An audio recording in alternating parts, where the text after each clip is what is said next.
Before a single question was finished, before a single argument had the chance to land, Stephen Miller lunged in with his usual tactics.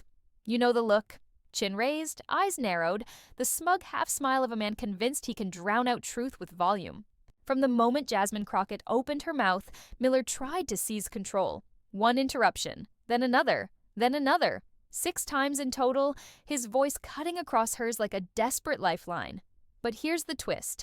Every time he cut in, Crockett only grew stronger. She didn't stammer. She didn't shrink. She leaned forward. She sharpened her words. She turned each attempt to silence her into living proof of her point, that some people don't come to debate, they come to dominate. And domination only works if the other person lets it. By the time Miller made his 6th interruption, the tension in the room was electric. People watching were on edge. Would Crockett finally snap? Would she give in? Or would she find a way to rise above? And then it happened. Jasmine Crockett delivered a single line, calm, clear, devastating, that didn't just shut Miller down. It froze him. The smirk vanished. The interruptions ended. The crowd erupted. What was meant to humiliate her backfired spectacularly, leaving Miller exposed and Crockett standing taller than ever. This wasn't just a debate. It was a masterclass in composure, resilience, and fire. And if you've ever felt talked over, dismissed, or cut off, this moment will light a fire in you too. Because Jasmine Crockett didn't just speak for herself, she spoke for every voice that's ever been silenced. And here's where you come in. If you believe voices like hers matter, voices that refuse to be drowned out, then make sure this story spreads. Hit subscribe, share it, add your voice to hers, because the louder we amplify truth, the harder it becomes for arrogance to smother it. Stay tuned, because what comes next will leave you stunned. It began like so many of these high-stakes exchanges. Bright lights, cameras rolling, a crowd tuned in not just for politics, but for spectacle. Stephen Miller, once the architect of some of the harshest and most divisive policies in modern American history, sat confidently at the table. His posture was rigid, his jaw locked tight, and his voice ready to dominate the airwaves. For him, this wasn't a conversation, it was theater. He had played this role before. Talk louder, interrupt often, and project an image of control, but seated across from him was someone cut from an entirely different cloth. Jasmine Crockett wasn't there to perform. She wasn't there to entertain Miller's games. She was there to speak truth, to cut through the noise, and to hold her ground in the face of hostility. The contrast between them was almost cinematic. Miller, the face of entitlement and aggression. Crockett, calm but fierce, prepared not with cheap theatrics but with clarity and conviction. The room itself seemed to hum with anticipation. Producers knew what was coming. Miller never lets a guest finish a sentence. He thrives on chaos. But Crockett? She thrives on order and precision. She had walked into this moment knowing exactly what she was about to face. And if Miller thought his interruptions would rattle her, he was about to learn just how wrong he was. The first interruption came fast, almost predictable. As Crockett began laying out her point about the failures of policy built on fear, Miller cut across her words, waving his hands, his voice booming. He wanted to set the tone early. This is my stage. But Crockett didn't even blink. Her eyes locked on his. Her words flowed as if his interruption was nothing more than static. She wasn't rattled. She was ready. And here's the thing. Every viewer at home felt it. That unmistakable shift when someone refuses to be thrown off balance. You could almost sense the collective leaning in of the audience. Miller had tried to claim dominance, but Crockett had claimed something far more powerful. Control. As the minutes ticked on, the stage was set for a showdown unlike anything Miller had anticipated. He thought volume would crush substance. He thought chaos would overwhelm composure. What he didn't realize was that Jasmine Crockett had turned every ounce of his aggression into fuel, and she hadn't even begun to unleash her final blow. Because this wasn't just a clash of words. It was a battle of values, of vision, of who gets to own the truth in front of America. And Miller, whether he knew it or not, had just walked straight into his own undoing. To understand why this clash mattered so much, you have to understand Stephen Miller. He isn't just another commentator who raises his voice for dramatic effect. He's someone who spent years engineering policies designed to silence, exclude, and strip dignity away from those who didn't fit his narrow vision of America. Long before this fiery showdown, Miller had carved out a reputation as the face of cruelty dressed in legal language. As a senior advisor in the Trump White House, he was the driving force behind the family separation policy, the same policy that saw children locked in cages at the border. He was the mastermind behind the Muslim travel ban, a sweeping attempt to turn entire communities into outsiders overnight. He thrived on fear. He built his brand on division. And he carried that same swagger into every public appearance. His style was predictable: dominate the conversation, interrupt the opposition, and throw out half-truths faster than anyone could fact-check them. In his mind, whoever talked the loudest won. It was less about truth and more about control. That's why Miller's presence on stage with Jasmine Crockett carried so much weight. This wasn't just a man trying to talk over a woman in real time. This was the living embodiment of years of silencing tactics, now colliding with someone who wasn't going to yield. Think back to his college days. Even as a student, Miller developed a reputation for being combative, contrarian, and dismissive of anyone who didn't share his worldview.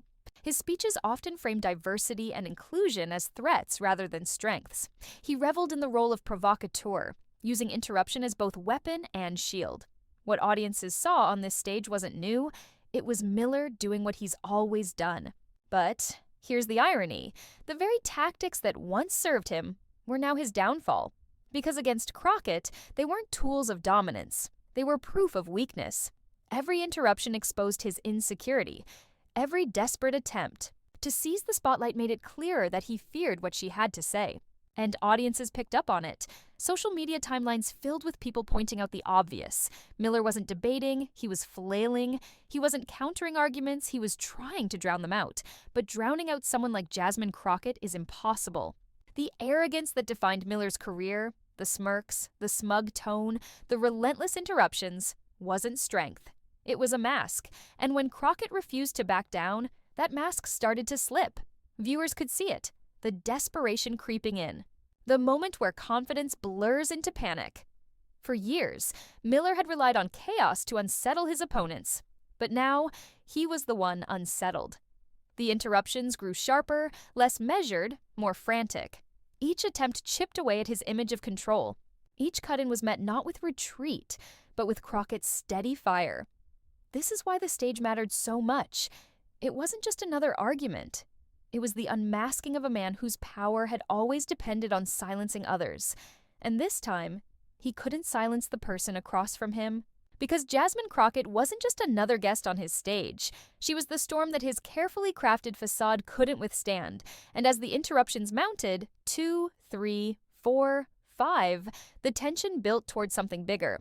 The audience could feel it. They knew Miller was unraveling. They knew Crockett was holding something back, waiting for the perfect moment to strike. By the time the sixth interruption came, the trap was already set. Miller, blinded by arrogance, walked straight into it. And what came next didn't just silence him, it shattered the myth of his control. To understand why Jasmine Crockett's composure against Stephen Miller was so electrifying, you need to know where she comes from. Because Crockett didn't. Step into that room with only sharp arguments. She carried with her a lifetime of experience, standing tall in spaces that were never designed for her to succeed. Jasmine Crockett's story begins not in the spotlight of politics, but in the grit of community struggle. Born and raised with the values of resilience and justice carved deep into her identity, she learned early what it meant to fight for space, for voice, and for dignity. Unlike those who inherit privilege, Crockett's rise wasn't paved. It was built, brick by brick, on the foundation of persistence.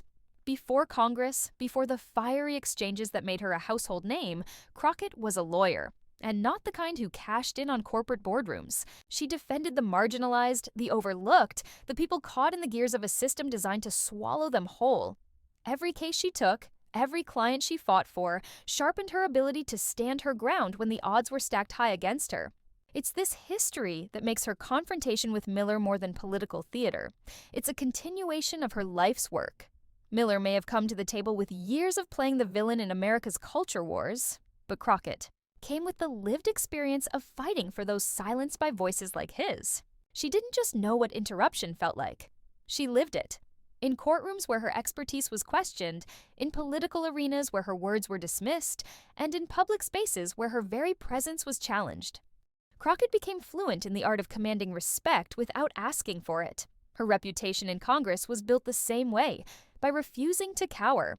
When hearings devolved into partisan brawls, Crockett's voice cut through with precision. She didn't just argue, she educated. She didn't just respond, she exposed. Every time an opponent underestimated her, she transformed their dismissal into the very stage she needed to deliver a knockout point. And that's exactly what made her showdown with Miller inevitable. Because Miller thrives on chaos, on rattling the other person until they lose composure. But Crockett, she thrives on pressure. She turns interruptions into opportunities. She makes attacks into amplifiers for her message. Her personal journey gave her a different kind of armor. While Miller was groomed in privilege and insulated by political power, Crockett carved her way into rooms where she was told she didn't belong. That difference, privilege versus perseverance, was written all over their clash. Every time Miller tried to cut her off, Crockett's calm demeanor wasn't just strategy, it was muscle memory. She had faced louder, harsher, and more personal challenges long before this stage. A man like Miller wasn't going to break her rhythm, but perhaps the most important piece of Crockett's story is what drives her. The people watching. The ones who don't get the microphone. The ones who know what it feels like to be dismissed, ignored, or silenced. Crockett's rise is not about personal glory. It's about proving that every voice, no matter how underestimated, deserves to be heard. So when Miller interrupted her 6 times, the moment wasn't about ego. It was about showing everyone at home that silence is a choice, and she was choosing defiance. She wasn't there just for herself. She was there for every viewer who had ever been talked over and wished they had the perfect words to shut the room down. That's why this backstory matters.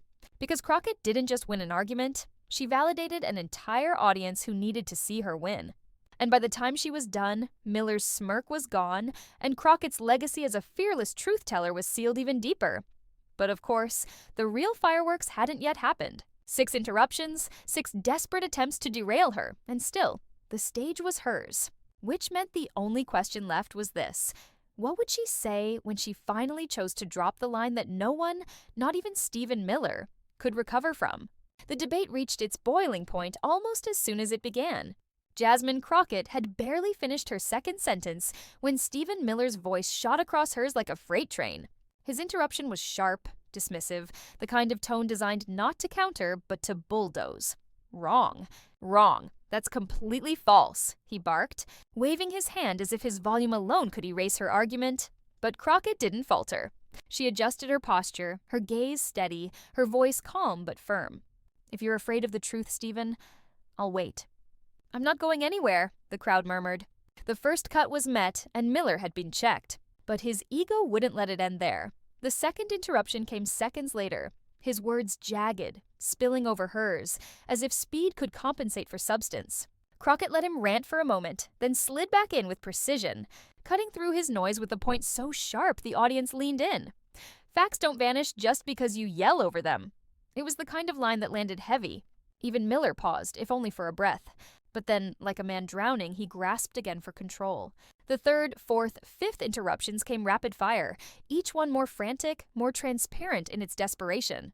He accused, he mischaracterized, he spat out talking points like a script he had rehearsed 100 times.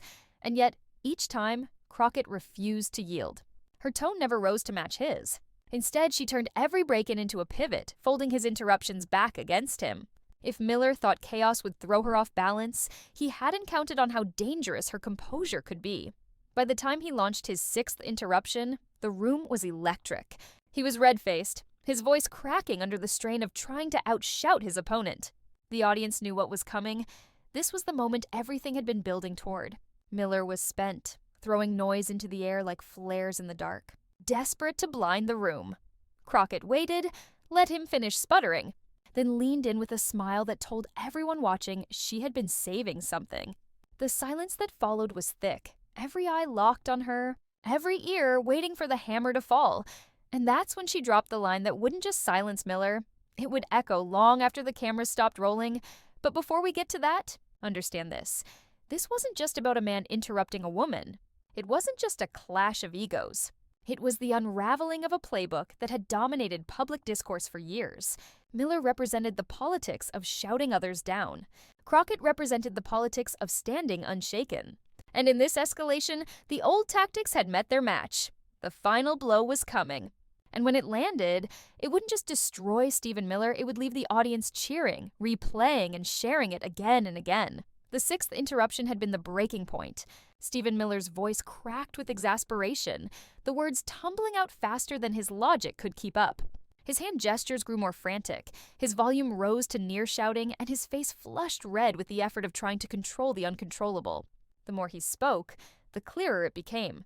Miller wasn't leading the conversation, he was losing it, and Jasmine Crockett knew it. She sat there, silent for a beat longer than expected, letting Miller's words hang awkwardly in the air. That pause, intentional, surgical, was enough to shift the energy in the room. The audience leaned forward, sensing something was about to happen. Even Miller, realizing he'd run out of words, faltered. For the first time, he wasn't the one dictating the tempo. Crockett was. Then she leaned in, her voice calm, steady, cutting through the tension like a blade. "Stephen, it's almost poetic.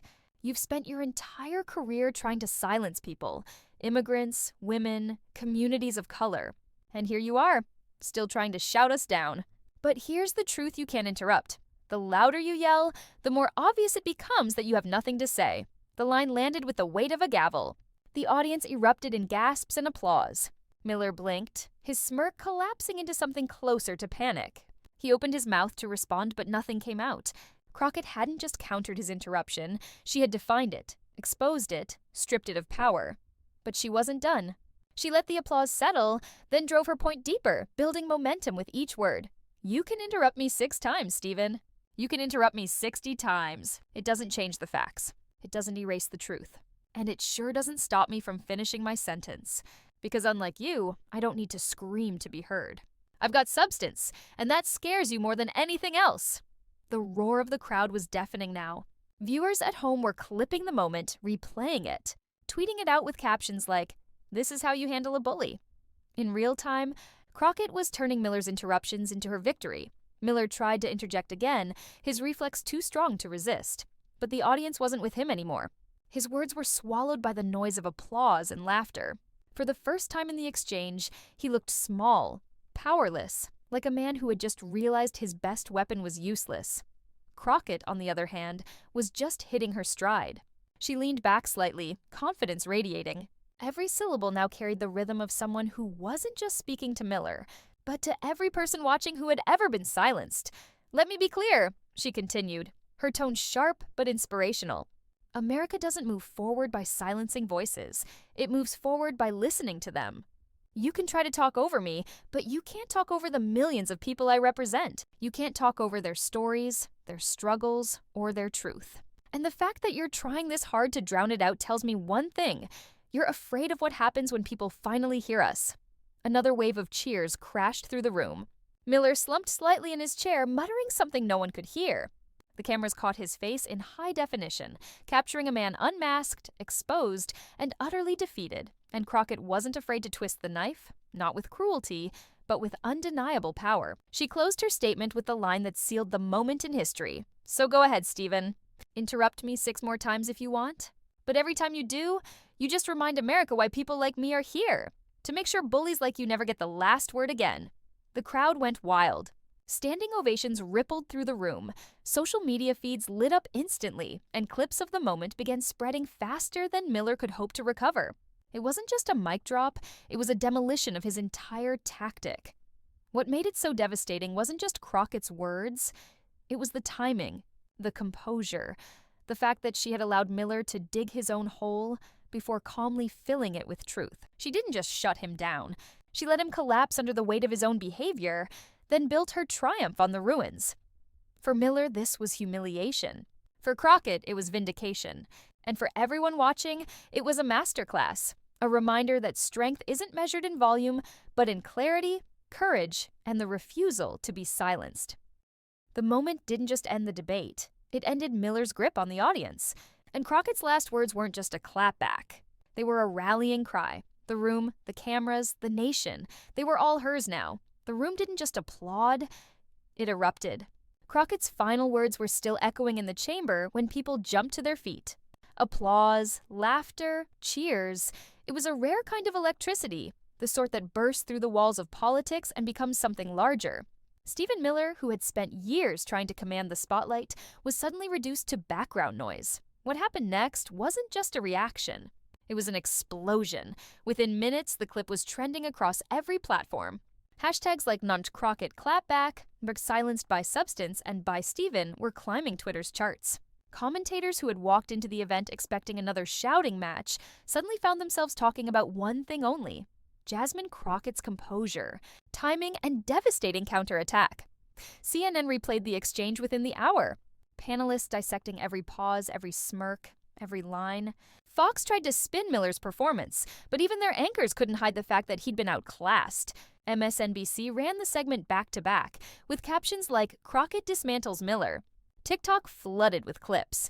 Young creators remixing the moment, stitching Crockett's final line over rap beats, basketball dunks, and even cat videos. But the online buzz was only half the story. Inside political circles, whispers spread fast.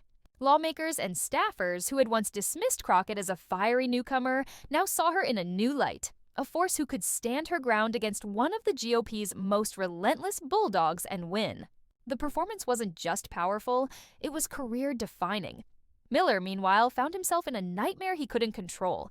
His team scrambled to issue statements, claiming he was unfairly interrupted or set up by biased moderators. But the more they tried to spin it, the worse it looked. Screenshots of him red-faced and flustered were everywhere.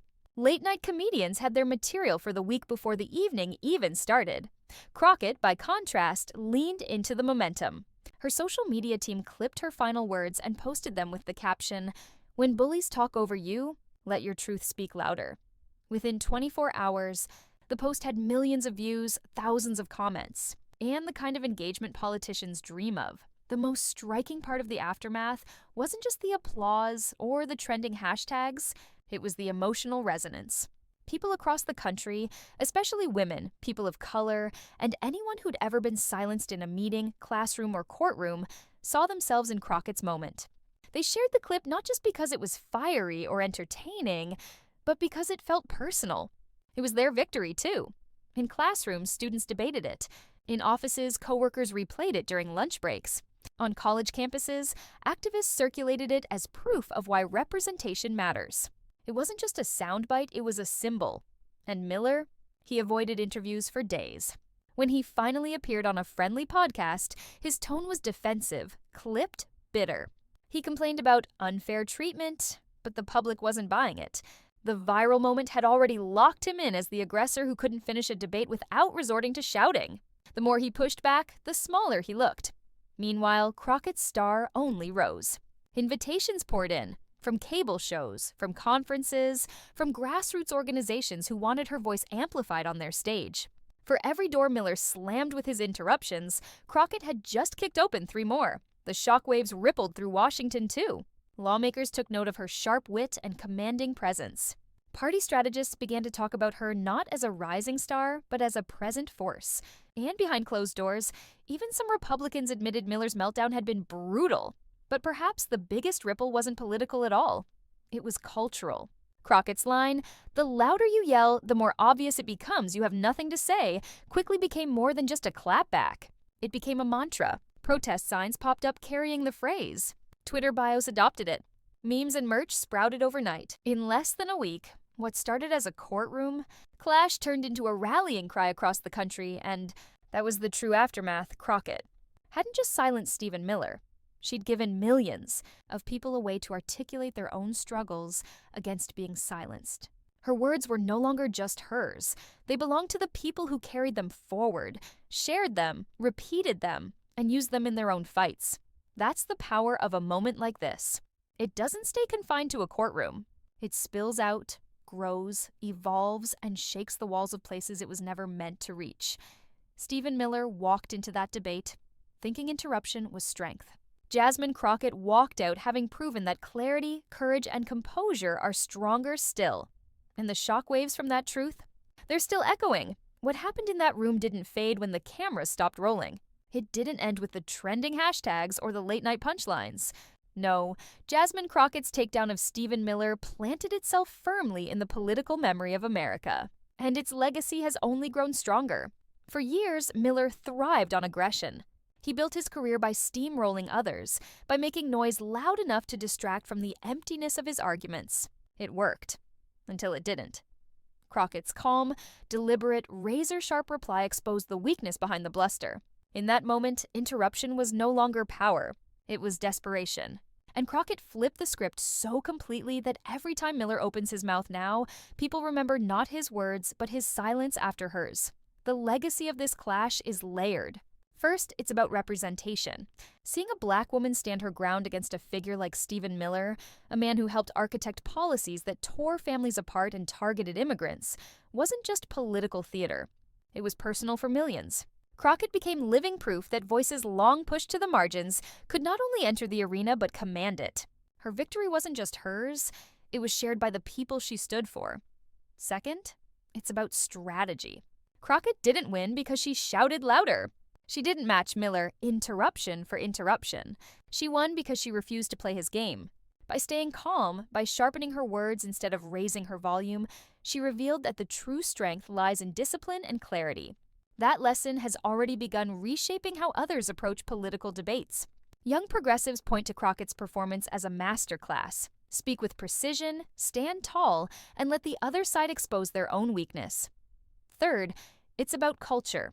Crockett's line, "The louder you yell, the more obvious it becomes you have nothing to say," has outlived the moment. It's been stitched into TikToks, printed on t-shirts, and quoted in classrooms. It's been used in boardrooms when women stand their ground, in organizing meetings when activists push back against critics, even in homes where parents teach their kids about standing firm in the face of bullies. The legacy of her words is cultural armor. It gives people a tool, a phrase, a rallying cry to carry into their own battles. Even in Washington, the shockwaves haven't stopped. Crockett's stature has grown dramatically. Miller, on the other hand, has been permanently altered by the clash. His once fearsome presence has been diminished. His interruptions now feel less commanding and more pitiful. Every appearance he makes carries the shadow of Crockett's clapback. He may still speak, but he no longer controls the stage. And that's the final piece of the legacy: power. For too long, politics has rewarded those who speak over others, who mistake noise for influence. Crockett shattered that illusion. She showed that the real power belongs to those who can cut through the chaos with substance, to those who can transform a moment of attempted humiliation into a moment of empowerment.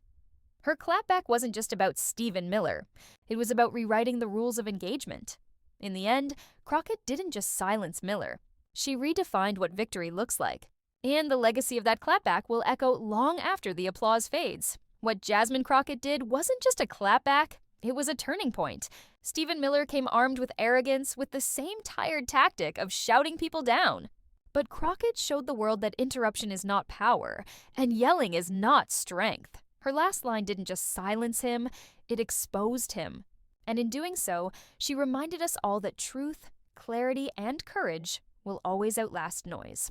That's the legacy of this moment. It's not about one debate, it's about what kind of future we choose to build. Because this wasn't only Miller versus Crockett.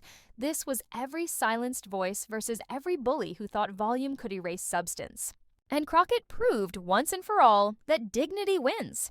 But here's the part that matters most. This moment belongs to you too. Every share, every replay, every conversation keeps her voice louder than his interruptions ever were. It sends a message. We're not going back. We're not letting noise win. So don't just watch this clip. Be part of the story it represents. Amplify it. Talk about it. Stand with leaders who fight with truth, not with chaos. Because in the end, Miller may have tried to cut her off 6 times. But Jasmine Crockett's words will be remembered 6 million times more. And that's how history is written, by the voices that refuse to be silenced.